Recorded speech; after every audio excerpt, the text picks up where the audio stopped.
हरे कृष्णा। गुड्डू की दुनिया में आप सभी का बहुत बहुत स्वागत है। तो आज हम हरी हरी बोल सीरीज में आपके लिए बहुत ही सुंदर कथा लेकर आए हैं।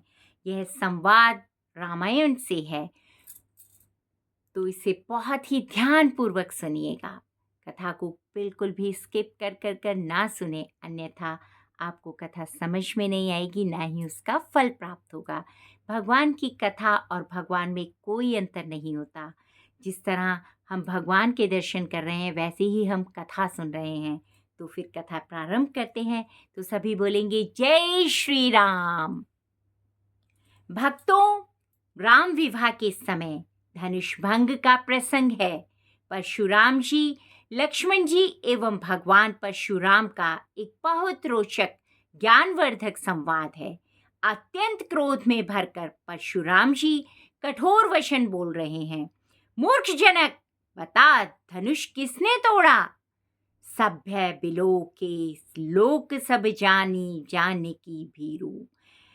हृदय न हर्षु विषाद कछु बोले, श्री रघुवीरू।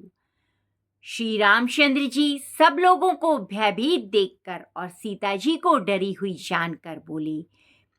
उनके हृदय में कुछ हर्ष था, ना कुछ विषाद। हे नाथ, शिव जी के धनुष को तोड़ने वाला कोई आपका दास ही होगा। क्या आज्ञा है मुझसे, क्यों नहीं कहते? यह सुनकर क्रोधी मुनिवर रिसा कर बोले। परशुराम जी बोले, सेवक वह है जो सेवा का काम करे, शत्रु का काम करे तो लड़ाई ही करनी चाहिए। हे राम, सुनो, जिसने शिवजी के धनुष को तोड़ा है वह सांप सहबाहु के समान मेरा शत्रु है। वह इस समाज को छोड़कर अलग हो जाए, नहीं तो सभी मारे जाएंगे। मुनि के वचन सुनकर लक्ष्मण जी मुस्कुराए और परशुराम जी का अपमान करते हुए बोले, हे गोस्वाई, लड़कपन में हमने बहुत सी धनुइयां तोड़ डाली, किंतु आपने ऐसा क्रोध कभी नहीं किया। इसी धनुष पर इतनी ममता किस कारण से है? यह सुनकर भृगुवंश की ध्वजा स्वरूप परशुराम जी कुपित होकर कहने लगे, अरे राजपुत्र, काल के वश होने से तुझे बोलने में कुछ होश नहीं है। सारे संसार में विख्यात शिवजी का यह धनुष क्या धनुई के समान है? लक्ष्मण जी ने हंसकर कहा, हे देव सुनिए, हमारे जान में तो सभी धनुष एक ही समान है। पुराने धनुष के तोड़ने में क्या हानि, क्या लाभ है? श्री राम जी ने तो इसे नवीन के धोखे से देखा था, फिर यह तो छूते ही टूट गया। इसमें रघुनाथ जी का कोई दोष नहीं है। मुनि, आप बिना ही किसी कारण किस लिए क्रोध करते हैं? परशुराम जी अपने फरसे की ओर देखकर बोले, अरे दुष्ट, तूने मेरा स्वभाव नहीं सुना। मैं तुझे बालक जानकर नहीं मारता हूँ। अरे मूर्ख, क्या तू मुझे निरा मुनि ही जानता है? मैं बाल ब्रह्मचारी और अत्यंत क्रोधी हूँ। क्षत्रिय कुल का शत्रु तो विश्व भर में विख्यात हूँ। अपनी भुजाओं के बल से मैंने पृथ्वी को राजाओं से रहित कर दिया और बहुत बार उसे ब्राह्मणों को दे डाला। हे राजकुमार, सहबाहु की भुजाओं को काटने वाला मेरे फरसे को देख। अरे राजा के बालक, तू अपने माता पिता की सोच के वश में रहकर बात कर। मेरा फरसा बड़ा भयानक है, यह गर्भों के बच्चों का भी नाश करने वाला है। लक्ष्मण जी हंसकर कोमल वाणी से बोले, अहो मुनीश्वर, तो अपने को बड़ा भारी योद्धा समझते हैं, बार बार मुझे कुल्हाड़ी दिखाते हैं, फूंक से पहाड़ उड़ाना चाहते हैं। यहाँ कोई कुम्हड़े की बत्तियां, छोटा बच्चा या कच्चा फल नहीं है जो तर्जनी सबसे आगे की उंगली को देखते ही मर जाती है। कुठार और धनुष बाण देख कर ही मैंने कुछ अभिमान सहित कहा था। भृगुवंशी समझकर और वीत देखकर तो जो कुछ आप कहते हैं उसे मैं क्रोध को रोक कर सह लेता हूँ। देवता, ब्राह्मण, भगवान के भक्त और गौ, इन पर हमारे कुल में वीरता नहीं दिखाई जाती, क्योंकि इन्हें मारने से पाप लगता है और इनसे हार जाने पर अपकीर्ति होती है। इसलिए आप मारे तो भी आपके पैर ही पड़ना चाहिए। आपका एक एक वचन ही करोड़ों वज्रों के समान है। धनुष्वाण और कुठार तो आप व्यर्थ ही धारण करते हैं। इन्हें धनुष्वाण और कुठार को देखकर मैंने कुछ अनुचित कहा हो तो उसे हे धीर महामुनि क्षमा कीजिए। यह सुनकर भृगुवंश मणि परशुराम जी क्रोध के साथ गंभीर वाणी में बोले, हे विश्वामित्र सुनो, यह बालक बड़ा कुबुद्धि और कुटिल है। काल के वश होकर यह अपने कुल का घातक बन रहा है। यह सूर्यवंश रूपी पूर्ण चंद्र का कलंक है। यह बिल्कुल उद्दंड, मूर्ख और निडर है। अभी क्षण भर में इस काल का ग्रास हो जाएगा। मैं पुकार कर कह देता हूँ, फिर मुझे दोष नहीं देना। यदि तुम इसे बचाना चाहते हो तो हमारा प्रताप, बल और क्रोध बतलाकर इसे मना कर दो। लक्ष्मण जी ने कहा, हे मुनि, आपका सुयश आपके रहते दूसरा कौन वर्णन कर सकता है।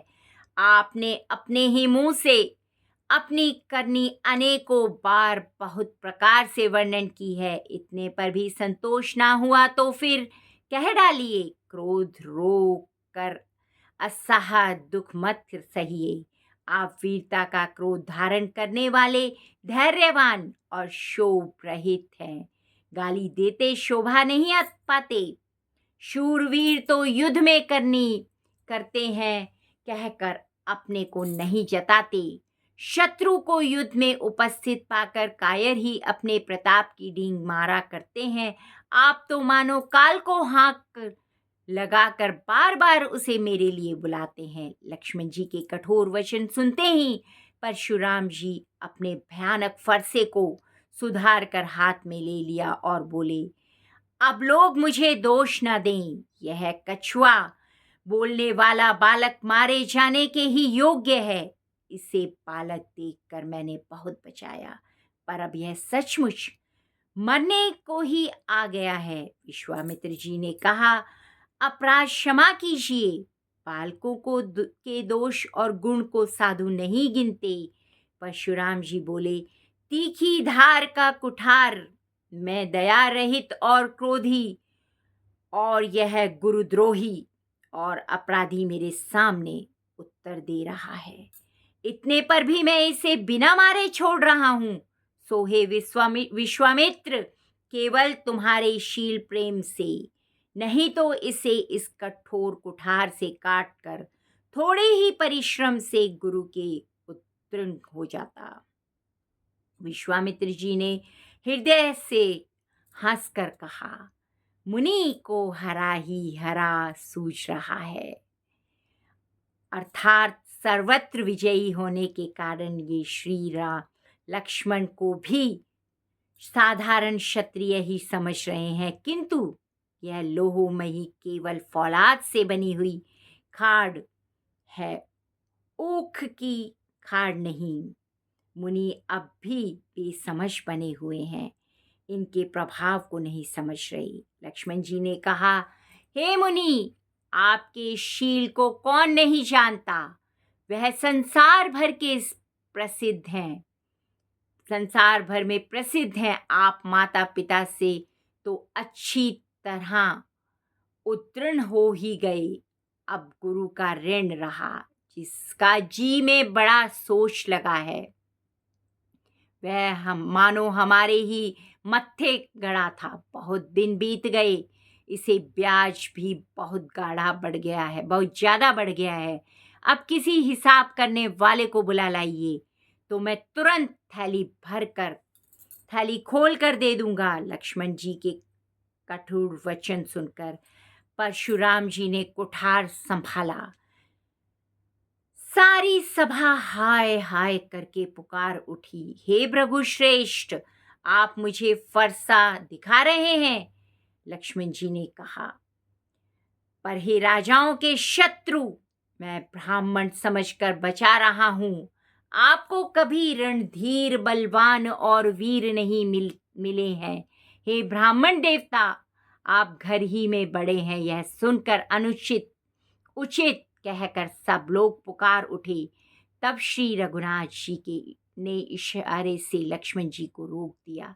लक्ष्मण जी ने के उत्तर से जो आहुति के समान थे, परशुराम जी के क्रोध रूपी अग्नि को पड़ते देखकर रघुकुल के सूर्य श्री रामचंद्र जी जल के समान शांत करने वाले वचन बोले, हे नाथ, बालक पर कृपा कीजिए।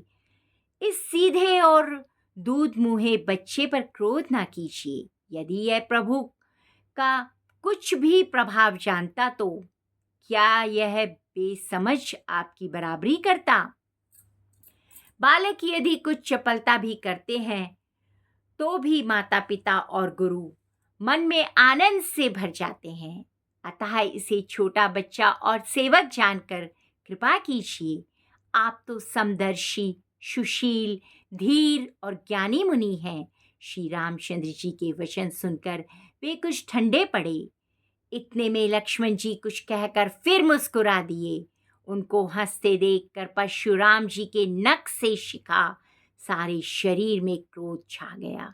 उन्होंने कहा, हे राम, तेरा भाई बड़ा पापी है। यह शरीर से गोरा पर हृदय का बड़ा काला है। यह विषमुख है, दूध मुहा नहीं, स्वभाव ही टेढ़ा है। तेरा अनुसरण नहीं करता, तेरे जैसा शीलवान नहीं है। यह नीच मुझे काल के समान नहीं देखता। लक्ष्मण जी ने हंसकर कहा, हे मुनि, सुनिए, क्रोध पाप का मूल है, जिसके वश में होकर मनुष्य अनुचित कर्म कर बैठते हैं और विश्व भर के प्रतिकूल चलते हैं। हे मुनिराज, मैं आपका दास हूँ। आप क्रोध त्याग कर दया कीजिए। टूटा हुआ धनुष क्रोध करने से जुड़ नहीं जाएगा। खड़े खड़े पैर दुखने लगे होंगे, बैठ जाइए। यदि धनुष अत्यंत ही प्रिय हो तो कोई उपाय किया जाए, किसी बड़े गुणी कारीगर को बुलाकर जुड़वा दिया जाए। लक्ष्मण जी के बोलने से जनक जी डर जाते हैं और कहते हैं, बस चुप रहिए, अनुचित बोलना अच्छा नहीं। जनकपुर के स्त्री पुरुष थर थर कांप रहे हैं, मन ही मन कह रहे हैं कि छोटा कुमार ही बड़ा खोटा है। लक्ष्मण जी की निर्भय वाणी सुनकर परशुराम जी का शरीर क्रोध से जला जा रहा है। उनके बल की हानि हो रही है, उनका बल घटता जा रहा है। तब श्री रामचंद्र जी पर एहसान जनाकर परशुराम जी बोले, तेरा छोटा भाई समझकर मैं इसे बचा रहा हूँ। यह मन का मैला और शरीर का कैसा सुंदर है, जैसे विष के रस से भरा हुआ सोने का घड़ा। यह सुनकर लक्ष्मण जी फिर हंसे। तब श्री रामचंद्र जी ने तिरछी नजर से उनकी ओर देखा, जिससे लक्ष्मण जी सकुचाकर विपरीत बोलना छोड़कर गुरु के पास चले गए। श्री रामचंद्र जी दोनों हाथ जोड़कर अत्यंत विनय के साथ कोमल और शीलवाणी से बोले, हे नाथ, सुनिए, आप तो स्वभाव के ही सुजान हैं। आप बालक के वचन पर कान न दीजिए, उसे सुनकर अनसुना कर दीजिए। बड़े और बालक का एक स्वभाव है, संतजन इन्हें कभी दोष नहीं लगाते। फिर लक्ष्मण जी ने तो कुछ काम भी नहीं बिगाड़ा। हे नाथ, आपका अपराधी तो मैं हूँ। हे नाथ, अतः हे स्वामी, आप कृपया क्रोधवश और बंधन से जो कुछ करना हो दास की तरह समझकर मुझ पर कीजिए। जिस प्रकार से शीघ्र आपका क्रोध दूर हो, हे मुनिवर मुनिराज, बताइए, मैं वही उपाय करूं। मुनि ने कहा, हे राम, क्रोध कैसे जाए, अब भी तेरा छोटा भाई टेढ़ा ही ताक रहा है। इसकी गर्दन पर मैंने कुठार न चलाया तो क्रोध करके किया ही किया। मेरे जिस कुठार की घोर करनी सुनकर राजाओं की स्त्रियों के गर्भ गिर पड़ते हैं, उसी फरसे के रहते मैं इस शत्रु राजपुत्र को जीवित देख रहा हूँ। हाथ चलता नहीं, क्रोध से छाती भर जाती है। हाय, राजाओं का घातक यह कुठार भी कुंठित हो गया है। विधाता विपरीत हो गया है, इससे मेरा स्वभाव बदल गया है। नहीं तो भला मेरे हृदय में किसी समय भी कृपा कैसी। अब दया मुझे यह दुख सहा रही है। यह सुनकर लक्ष्मण जी फिर मुस्कुराए, सिर नवाया और कहा, आपकी कृपा रूपी वायु भी आपकी मूर्ति के अनुकूल ही है। वचन बोलते हैं मानो फूल झड़ रहे हैं। हे मुनि, यदि कृपा करने से आपका शरीर जला जाता है तो क्रोध होने पर तो शरीर की रक्षा विधाता ही करेंगे। परशुराम जी ने कहा, हे जनक, देख, यह मूर्ख बालक हट करके यमपुरी में घर करना चाहता है। इसको शीघ्र ही आंखों की ओट क्यों नहीं करते। यह राजपुत्र देखने में छोटा है पर बड़ा खोटा है। लक्ष्मण जी ने हंसकर मन ही मन कहा, आंख मूंद लेने पर कहीं कोई नहीं है। तब परशुराम जी हृदय में अत्यंत क्रोध भरकर श्री राम जी से बोले, अरे शट, तू शिवजी का धनुष उल्टा हमी को ज्ञान सिखाता है। तेरा यह भाई तेरी ही सहमति से कटु वचन बोलता है और तू छल से हाथ जोड़ विनय करता है। या तो युद्ध में मेरा संतोष कर, नहीं तो राम कहलाना छोड़ दे। अरे शिवद्रोही, छल त्याग कर मुझसे युद्ध कर, नहीं तो भाई सहित तुझे मार डालूंगा। इस प्रकार परशुराम जी कुठार उठाए बक रहे हैं और श्री राम जी सिर झुकाए मन ही मन मुस्कुरा रहे हैं। श्री राम जी ने मन ही मन, गुनाह दोष तो लक्ष्मण का है और क्रोध मुझ पर करते हैं। कहीं कहीं सीधेपन में भी बड़ा दोष होता है। टेढ़ा जानकर सब लोग किसी भी की भी निंदा करते हैं। टेढ़े चंद्रमा को राहु भी नहीं ग्रसता है। श्री रामचंद्र जी ने प्रकट कहा, हे मुनीश्वर, क्रोध छोड़िए। आपके हाथ में कुठार है और मेरा यह सिर है। जिस प्रकार आपका क्रोध जाए ही स्वामी वही कीजिए। मुझे अपना दास जानिए स्वामी। सेवक में युद्ध कैसा है ब्राह्मण श्रेष्ठ, क्रोध का त्याग कीजिए। आप वीरों का वेश देखकर ही बालक ने कुछ कह डाला। वास्तव में उसका कोई दोष नहीं। उसको कुठार, बाण और धनुष धारण किए देखकर और वीर समझकर बालक को क्रोध आ गया। आपका नाम तो जानता था पर उसने आपको पहचाना नहीं। अपने वंश रघुवंश के स्वभाव के अनुसार उसने उत्तर दिया, यदि आप मुनि की तरह आते तो हे स्वामी, बालक आपके चरणों की धूली सिर पर रखता। अनजाने की धूल को क्षमा कर दीजिए, भूल को क्षमा कर दीजिए।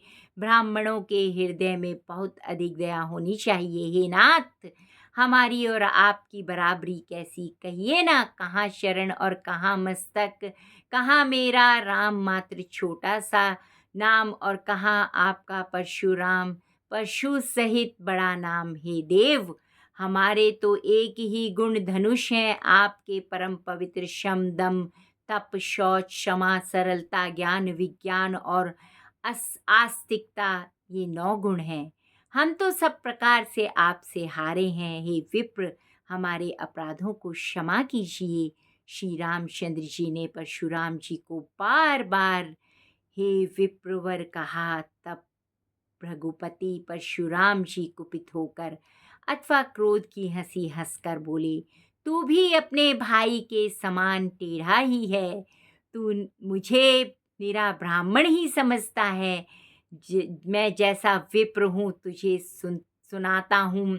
धनुष को सूर्वा, बाण को आहुति और मेरे क्रोध को अत्यंत भयंकर अग्नि जान।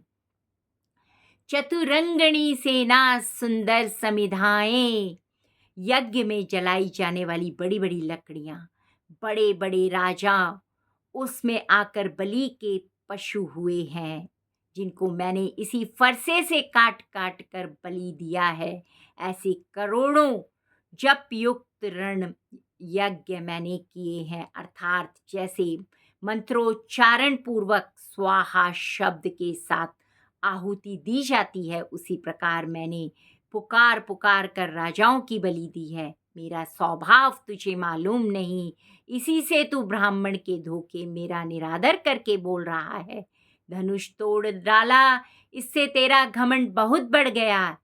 ऐसा अहंकार है मानो संसार को जीत खड़ा है। श्री रामचंद्र जी ने कहा, हे मुनि, विचार कर बोलिए, आपका क्रोध बहुत बड़ा है और मेरी भूल बहुत छोटी है। पुराना धनुष था, छूते ही टूट गया। मैं किस कारण अभिमान करूं? हे भृगुनाथ, यदि हम सचमुच ब्राह्मण कहकर निरादर करते हैं तो यह सत्य सुनिए, फिर संसार में ऐसा कौन योद्धा है जिससे हम डर के मारे मस्तक नवाएं? देवता, दैत्य, राजा और बहुत से योद्धा, वे चाहे बल में हमारे बराबर हों, चाहे हमसे बलवान हों, यदि रण में हमें कोई भी ललकारे तो हम उसे सुखपूर्वक लड़ेंगे, चाहे काल ही क्यों ना हो। क्षत्रिय का शरीर धरकर जो युद्ध में डर गया, उस नीच ने अपने कुल का कलंक लगा दिया। मैं स्वभाव से ही कहता हूँ, कुल की प्रशंसा करके नहीं, कि रघुवंशी रण में काल से भी नहीं डरते। ब्राह्मण वंश की ऐसी ही प्रभुता महत्वता है कि जो आपसे डरता है वह सबसे निर्भय हो जाता है, अथवा जो भय रहित होता है वह भी आपसे डरता है। श्री रघुनाथ जी के कोमल और रहस्यपूर्ण वचन सुनकर परशुराम जी की बुद्धि के पर्दे खुल गए। परशुराम जी ने कहा, हे राम, लक्ष्मीपति धनुष को हाथ में अथवा लक्ष्मीपति विष्णु का धनुष लीजिए और इसे खींचिए, जिससे मेरा संदेह मिट जाए। परशुराम जी धनुष देने लगे, तब आप ही चला गया। तब परशुराम जी के मन में बड़ा आश्चर्य हुआ।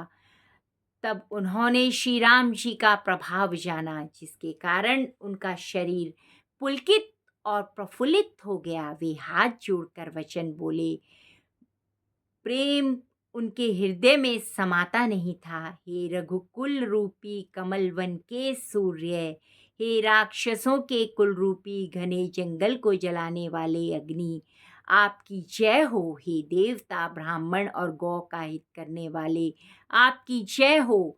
मद मोह क्रोध भ्रम के हारने वाले को हराने वाले, आपकी जय हो। हे विनयशील, कृपा आदि गुणों के समुद्र और वचन की रचना में अत्यंत चतुर, आपकी जय हो।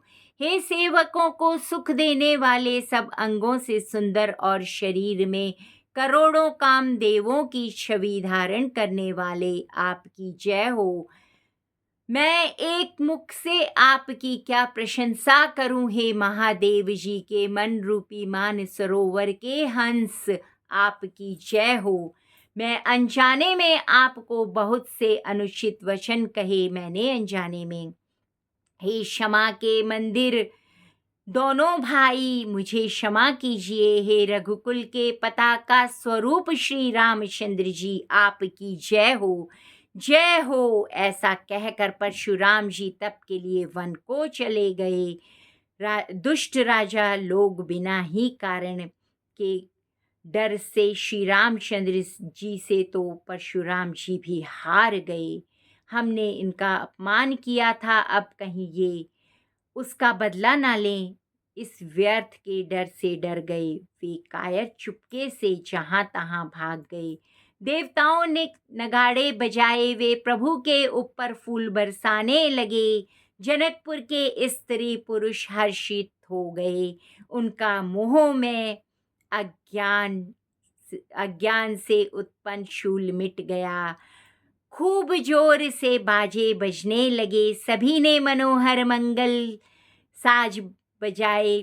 सुंदर मुख और सुंदर नेत्रों वाली तथा कोयल के समान मधुर बोलने वाली स्त्रियां झुंड की झुंड मिलाकर सुंदर गान गाने लगी। जनक के सुख का वर्णन ही नहीं किया जा सकता, मानो जन्म का दरिद्री धन का खजाना पा गया हो। सीता जी का भय जाता रहा। वे ऐसी सुखी हुई जैसे चंद्रमा के उदय होने से चकोर की कन्या सुखी होती है। जनक जी ने विश्वामित्र जी को प्रणाम किया और कहा, प्रभु की ही कृपा से श्री रामचंद्र जी ने धनुष तोड़ा है। दोनों भाइयों ने मुझे कृतार्थ कर दिया। हे स्वामी, अब जो उचित हो सो कहिए। जय जय श्री राधे, जय श्री राम, हर हर महादेव, शंभो काशी विश्वनाथ, जय सिया राम, जय बजरंगबली। यह संवाद आपको कैसा लगा? अगर यह संवाद आपको पसंद आया हो तो जय सिया राम का कमेंट्स में जय सिया राम लिखें और कथा को लाइक, सब्सक्राइब और शेयर करना ना भूलें। धन्यवाद।